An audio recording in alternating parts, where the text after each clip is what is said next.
3 मुट्ठी चावल, यह कैसा उपहार हुआ सुशीला। माना कि हम गरीब हैं, लेकिन वे तो नरेश हैं ना, और नरेश के लिए चावल कौन ले जाता है।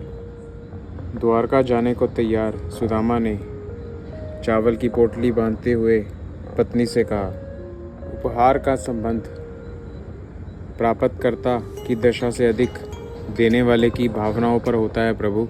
और एक भिक्षुक ब्राह्मण के घर के 3 मुट्ठी चावल का मूल्य श्री कृष्ण न समझेंगे तो कौन समझेगा। आप निश्चिंत होकर जाइए। सुशीला उस ब्राह्मण कुल की लक्ष्मी थी, अपने आंचल में परिवार का सम्मान बांधकर चलने वाली देवी। वह अडिग थी। सुदामा की झिझक समाप्त ही नहीं हो रही थी। किंतु वे नरेश हैं सुशीला, हमें उनकी पद प्रतिष्ठा का ख्याल तो रखना ही होगा। तुम यह सब छोड़ दो, मैं ऐसे ही चला जाऊंगा। मित्र को स्मरण करते समय यदि उसके सामर्थ्य पर ध्यान जाने लगे तो मित्रता दूषित हो जाती है देवता। भूल जाइए कि वे द्वारकाधीश हैं। बस इतना स्मरण रखिए कि वे आपके मित्र हैं, जिनके साथ आपने गुरुकुल में भिक्षाटन किया था। कैसी बातें करती हो देवी, वे बचपन के दिन थे, अब समय ने सब बदल दिया है। सबका माखन चोर अब विश्व का सर्वश्रेष्ठ योद्धा है।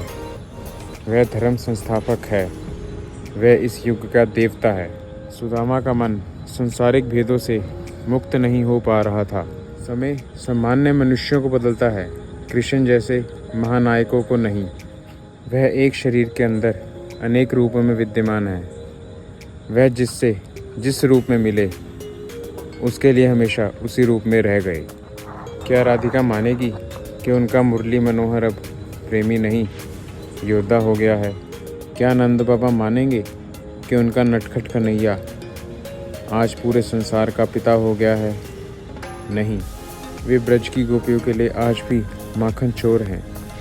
नंद यशोदा के लिए आज भी नटखट बालक हैं। राधिका के लिए अब भी प्रिय सखा हैं, जो वो अर्जुन के लिए हैं, द्रौपदी के लिए नहीं हैं। वे गोकुल के लिए दूसरे कृष्णा हैं और द्वारका के लिए दूसरे कृष्णा। हस्तिनापुर के लिए उनका रूप कुछ और है और मगध के लिए कुछ और। वे आपको अब भी गुरुकुल वाले कन्हैया ही मिलेंगे।